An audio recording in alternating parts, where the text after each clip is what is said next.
J'ai totalement arrêté de fumer depuis 3 mois. Et pour ceux qui me suivent depuis longtemps, et en particulier sur Instagram, vous savez que c'est une grosse victoire pour moi déjà. Mais c'est pas tout, ça fait aussi plus de 3 mois que j'ai commencé à faire du sport, je fais des footings quasiment tous les jours de la semaine.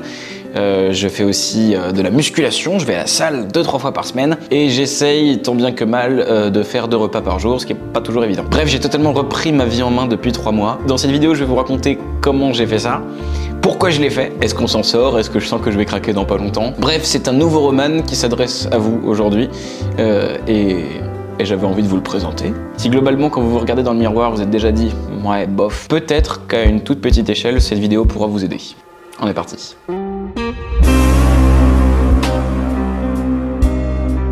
Alors, moi j'ai commencé à fumer il y a 10 ans. Ça ne rajeunit pas personne. J'ai toujours trouvé ça stylé de fumer. Vu que c'est une vidéo où je vais raconter que j'ai arrêté de fumer, je vais me permettre de parler quand même sincère. Voilà, si vous voulez, je vous fais maintenant le petit mot, attention, fumez pas, pour les plus jeunes, fumez pas, ça sert à rien. Fumer, c'est génial. C'est la meilleure sensation du monde, c'est trop bien. La nicotine, c'est la meilleure drogue de la Terre. La sensation de fumer est trop bien. Le poids de la cigarette, rouler sa clope, je trouve ça encore mieux. J'adore fumer en terrasse, j'adore fumer de jour, j'adore fumer de nuit, j'adore fumer tout seul, j'adore fumer devant des films, j'adore fumer avec des potes après avoir mangé, j'adore fumer H24. Et en plus, je trouve que moi, fumer, ça m'a aidé à m'intégrer à plein de niveaux. Quand j'avais 15 ans et que j'ai commencé à rentrer dans les comédie clubs et tout, vu que j'étais le plus jeune, je trouvais ça stylé que je fume, tu vois, ça me rapprochait un peu des gens. En soirée, quand tu sais pas à qui parler, fumer, ça rapproche aussi, pareil dans les bars. Demander un feu, une clope à quelqu'un, c'est une façon de créer un contact. Avec les filles, surtout quand t'es jeune, je trouve que ça m'a tellement aidé d'échanger des clopes, c'est des moments de partage en fait. Moi j'aimais tellement fumer que j'ai carrément, quand j'étais plus jeune, fait une expo de mes paquets de clopes dans ma chambre. J'aimais la clope à ce point, j'étais un amateur de tabac. Alors qu'est-ce qui s'est passé? Comment est-ce qu'on en arrive de ça à je fume pas du tout?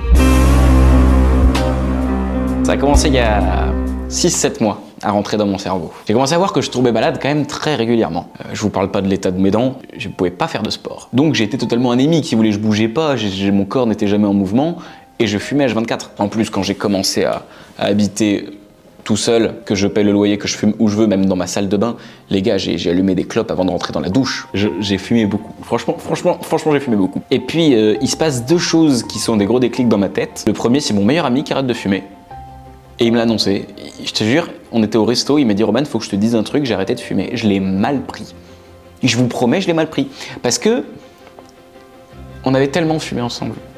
C'était un truc qu'on partageait, tu vois. Et le fait qu'il fume pas, mais je te jure que je l'ai pris comme une meuf qu'on quitte. J'ai vraiment dit quoi? Mais pourquoi ça te plaît pas? Qu'est-ce que je vais devenir sans toi? Je vous jure que ça m'a aidé à ce point-là, hein, mais je me suis dit, si je peux plus fumer avec lui, ça a tout d'un coup beaucoup moins d'intérêt, je trouve. Il y a un gros élément qui me donne envie d'arrêter de fumer, mais ça je vous l'annoncerai à la fin de la vidéo.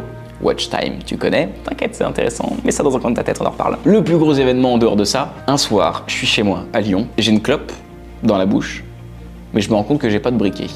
J'ai un pote qui est passé à la maison, il est reparti avec mon briquet, j'ai pas de briquet. Alors, ça me saoule un peu, mais c'est pas grave, tu vois, je commence à regarder mes tiroirs, puis je trouve pas de briquet. Alors je commence à regarder mes poches, tu sais, de jeans, de manteaux, je regarde tout, je retourne mon placard. Petit à petit, je me rends pas compte, toutes mes affaires sont sur le sol, il n'y a pas de briquet. Je commence à chercher des allumettes, je commence à chercher comment est-ce que je peux utiliser le gaz pour allumer ma clope, sauf que c'est des plaques à induction, faut rester comme ça pendant 15 ans, j'ai pas de grille-pain à ce moment-là, donc je peux pas utiliser le four, je trouve ça un peu quand même dangereux, faut pas abuser non plus. Il est 2 h du matin, je ne peux pas fumer.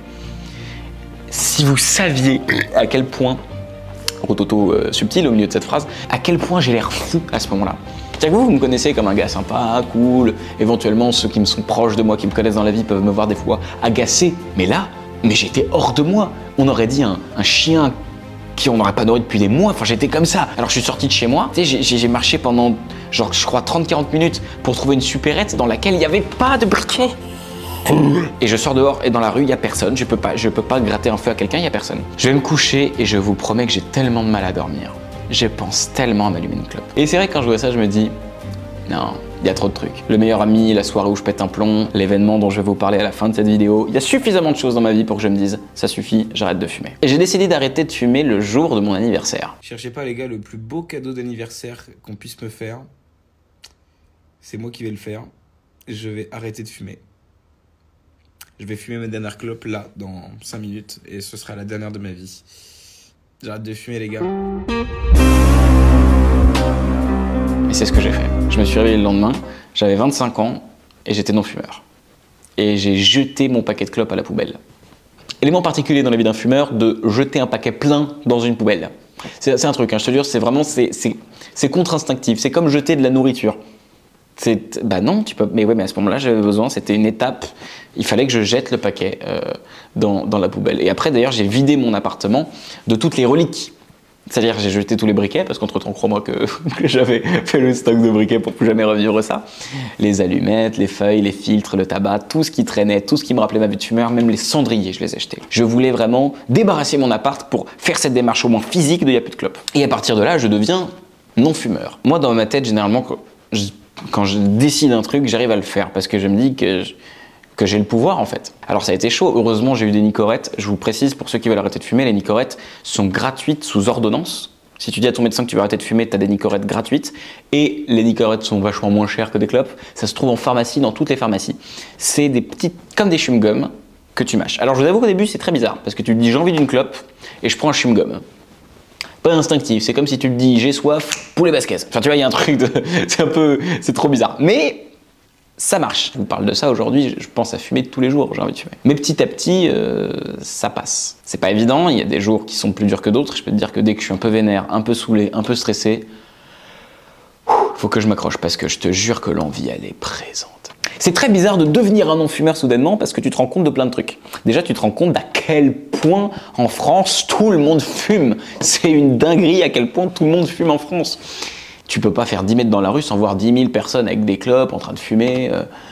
Bon, pas la nuit dans la rue à 2 h du matin quand j'ai besoin d'un briquet, mais sinon d'une manière générale, ça fume H24. Et même moi, je me suis rendu compte à quel point mon environnement était rempli de fumeurs. Mes amis, les gens avec qui je travaille, même mon daron, enfin tu vois, c'est que des gens qui tout autour de moi, ça carbure, ça fume du tabac.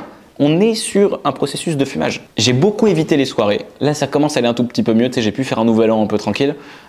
Mais sinon, pendant 1 mois et demi, je crois que j'ai pas fait de soirée. Je suis même pas sorti boire un verre parce que...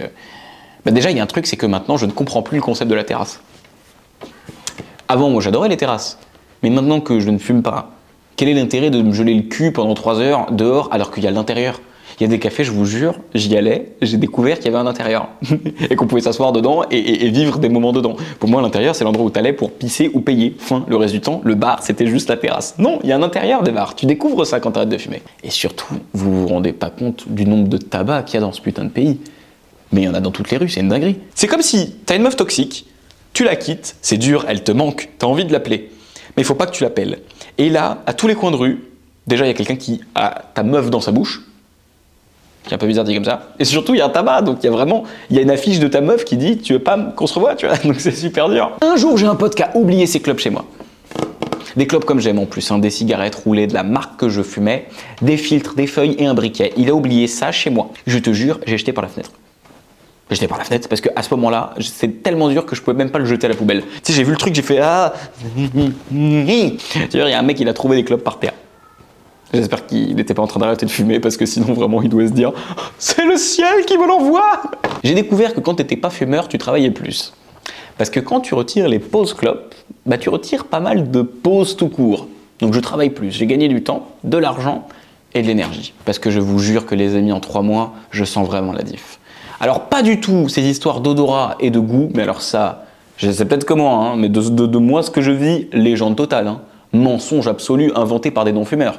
Éventuellement, s'il y a un tout petit peu l'odorat qui est un tout petit peu plus affiné au bout de 3 mois, je dirais, et je trouve que le monde pue. Voilà, donc super, ça valait le coup. J'ai aussi chopé quelques maladies.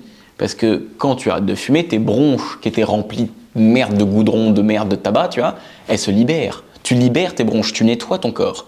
Et donc, ton corps, soudainement, a moins de protection qu'avant. C'est vrai ce que je vous raconte. Ce qui veut dire que quand tu arrêtes de fumer, tu tombes malade, parce que la clope, mine de rien, elle te protégeait un tout petit peu. Et c'est que cette arnaque. En plus, moi, j'ai annoncé sur Instagram que j'arrêtais de fumer, et tous les jours, il y a des abonnés qui m'envoient des photos de leur pause clope en train de fumer ou des paquets. J'ai la meilleure commu du monde, cherchez pas, j'ai que des gens marrants sur Instagram. Rejoignez-moi sur mon Instagram si vous êtes marrant. Je suis moins nerveux, je suis beaucoup moins fatigué, je tombe comme moins malade, je ne sens plus la clope, mes dents sont un petit peu moins dégueulasses, et surtout, j'ai réussi à me mettre au sport.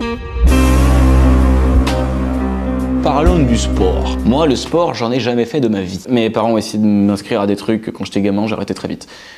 Parce que je n'aime pas. Le foot, ne m'a pas intéressé. J'ai pas été élevé avec le foot dans le sang. Ouais. J'ai toujours détesté les cours de PS, j'ai des traumatismes de ça. Donc le sport à l'école, horrible. Le sport en club, horrible. Le sport tout seul, même pas la peine d'y penser. Là, forcément, avec l'arrêt de la clope, le sport devenait plus facile. Donc j'ai décidé de commencer 2 trucs, le footing et la musculation. Le footing, il m'aura fallu un peu de temps, mais je vous jure qu'on s'y fait. Je sais pas comment vous dire, le footing c'est comme une série. Il y a des séries, elles sont bien au bout de 2-3 épisodes, et ça vaut le coup de s'accrocher parce que c'est une dinguerie. Et ben le footing c'est pareil. Le footing, les 10, 15, 20 premières minutes, c'est horrible. T'as mal partout, t'as l'impression que ton corps est super lourd. Au bout de 20 minutes, il y a ton cerveau qui te drogue, t'as des endorphines. Et c'est un truc dans ton cerveau, c'est une hormone que tu fais naturellement quand tu fais du sport. Et moi, j'avais jamais connu ça de ma vie, parce que je vous rappelle, j'ai jamais fait de sport. Donc moi, quand je commence à courir 4-5 fois par semaine, et à sentir qu'au bout de 20 minutes, à chaque fois, mon cerveau il faisait j'ai commencé à kiffer de fou. Et après, j'ai découvert aussi la salle de sport. Alors moi, franchement, la salle de muscu, j'avais une image trop mauvaise de cet endroit. Je pensais que c'était un truc hyper viril. Quand tu y vas pour la première fois, c'est un peu l'image que ça renvoie. Tu peux aller genre aux heures de pointe à des Basic Fit près de la gare de Lyon-Pardieu. C'était un zoo, mais je vous mens pas les gars, c'était sauvage. T'avais 130 mecs autour des poids en train de faire et je suis là avec mes tout petits bras, j'ai pris un coach, il me disait allez soulève 4 kilos, j'étais là Allez ça fait 1, allez ça fait 2, on va me chercher la 3e. Et bim on est à 3, ça c'est très bien Mohamed, c'est super ce que tu fais. Je te mets un petit 25 en plus, ça dérange pas. Bah si ça dérange pas, t'inquiète, bouge pas. Arrête de bouger sinon je peux pas mettre le poids. Là tu montes des marches mais pour aller nulle part hein. Mais quand tu y vas un peu plus souvent, c'est une terre d'accueil pour les solitaires. Il y a beaucoup d'entraide. Il y a un côté très, je sais pas, les gens qui y vont à la salle se respectent mutuellement. Moi, j'avais peur d'avoir ce truc un peu de je suis un mec faible au milieu des mecs forts. Non, dans cette salle, tout le monde est fort. Enfin, tout le monde douille, mais tout le monde peut devenir fort. Après, il y a des gens, tu sais pas ce qu'ils foutent à la salle de sport. Genre, typiquement, je m'adresse à ceux qui ont déjà beaucoup de muscles. Ça suffit, les gars, vous avez gagné le jeu. Il faut plus muscler plus. Et donc, j'ai commencé à prendre un tout petit peu de muscle. Enfin, on va dire, j'ai commencé à me dessiner et j'aime beaucoup la sensation. Ça y est, j'ai enfin compris pourquoi les mecs qui vont à la salle, après ils rentrent chez eux, ils se regardent dans le miroir, ils font c'est normal mec. Tu peux pas soulever des trucs comme un connard et faire des dips et des tractions comme un fils d'up pendant 1h30, 3 fois par semaine, sans rentrer chez Watt et faire ça en vrai de vrai. Je suis obligé de faire ça. Et franchement, en vrai de vrai. J'ai vraiment l'impression que mon torse est en train de devenir un torse. Avant, j'avais une planche. Et là, ça commence doucement à avoir des petits pecs, des petits abdos. Ça se dessine doucement. Et je le vois dans les yeux de mes potes ou de ma mif. Tu sais, putain. Et c'est hyper agréable, ce putain-là. Il fait trop plaisir. Il se trouve qu'il n'y a pas si longtemps que ça, j'ai fait l'amour. Oui. Et je l'ai fait devant un miroir. Posez pas de questions. Je vais pas rentrer dans les détails. J'étais en face d'un miroir. À un moment, je me dis juste, vas-y, je vais checker. Et je me suis regardé dans le miroir. Et pour la première fois de ma vie, en me regardant dans le miroir, je me suis dit pas mal. Je vous jure que je m'étais jamais dit ça de ma vie. En 25 ans, jamais j'avais regardé dans un miroir en me disant pas mal. Honnêtement, petit flex. Je vous cache pas que c'était un grand moment de hey. Et étonnamment, à ma grande surprise, le plus dur dans cette aventure de remise en forme, de remise en main de mon corps, ce n'est pas l'arrêt de la clope, c'est pas ça le plus dur. Ce n'est pas la mise au sport, c'est pas ça le plus dur. Le plus dur, c'est de manger. Je peux manger n'importe quoi, je prends pas 1 kilo. Genre, la nourriture n'a pas d'impact sur mon corps. Vraiment, j'ai l'impression que ce que je bouffe, je le chie par l'oreille, mais je comprends pas ce qui m'arrive. Il y a des morphologies qui sont comme ça, tu choisis pas, c'est la loterie pour le coup, tu nais avec. Et là, mon coach sportif m'a dit, mec, si tu fais du sport et que tu manges pas, ça n'a aucun intérêt. Tu perds tes efforts, tu grilles tes calories, ça n'a pas de sens. Donc là, depuis 2 semaines, je dirais, je me force à manger.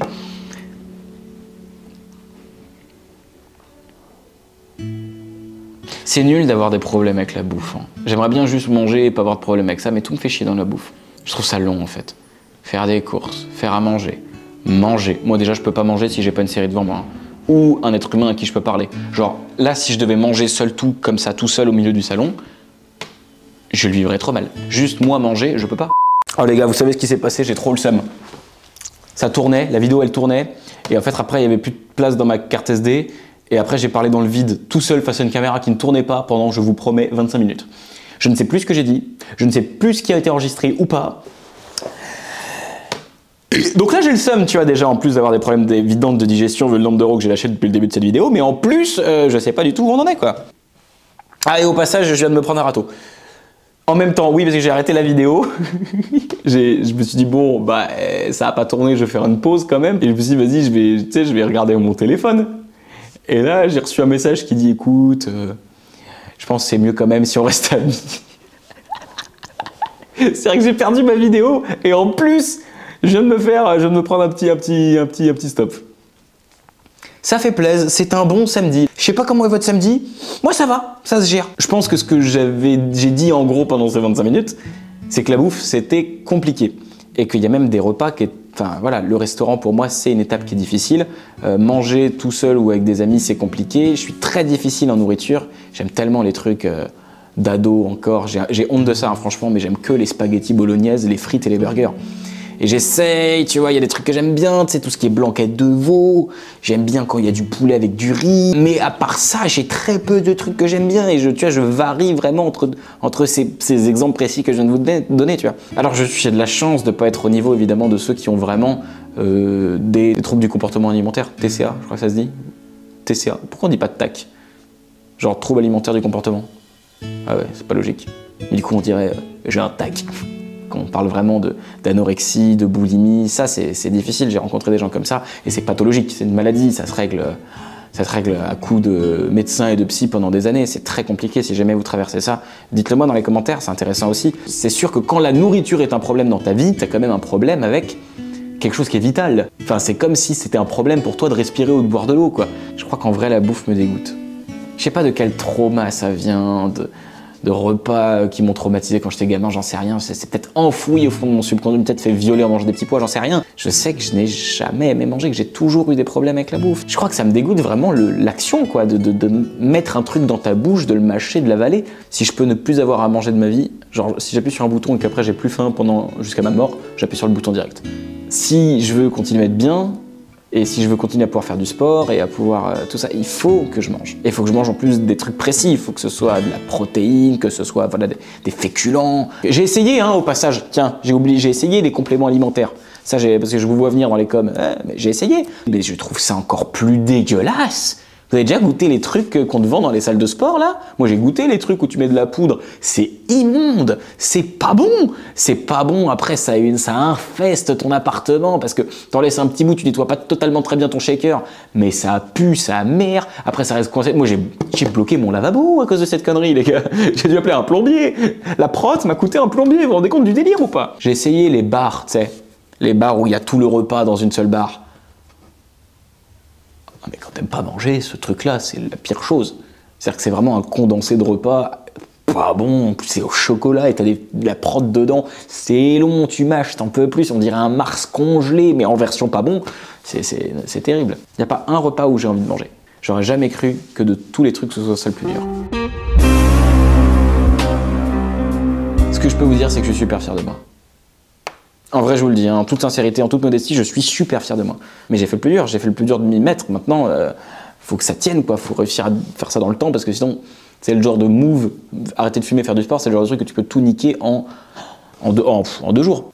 J'aime pas les gens qui donnent des leçons sur les réseaux, sur comment ils doivent faire leur vie et tout, et ils donnent des conseils de ouf alors qu'ils ont 20 piges et qu'ils connaissent rien à la vie. C'est pas moi qui vais vous dire quoi faire dans votre vie, jamais de la vie, mais si je peux vous donner ne serait-ce que juste mon avis, et mon ressenti après cette expérience, voilà ce que je dirais. Si vous avez envie d'arrêter de fumer, de changer votre alimentation, de vous mettre au sport, je sais que ça semble impossible, mais c'est faisable. Je peux même vous dire, en tout cas de mon point de vue, je vous jure, que ça devient facile. Chaque jour, ça devient un tout petit peu plus facile. Mais il faut le faire tous les jours.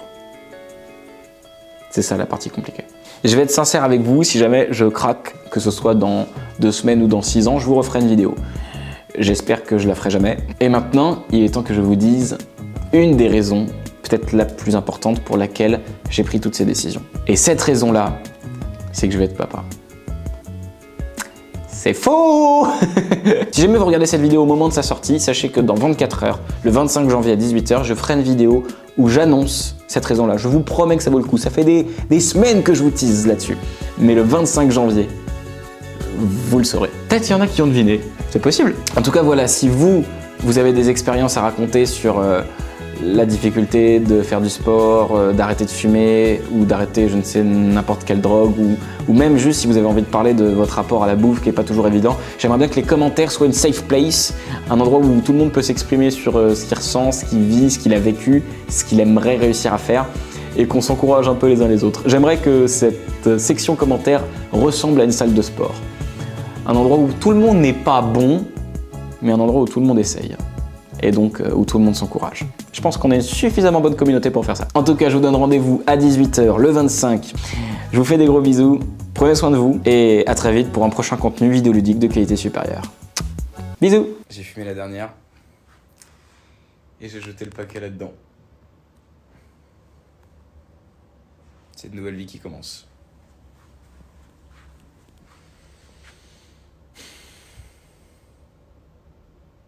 C'était bien en vrai.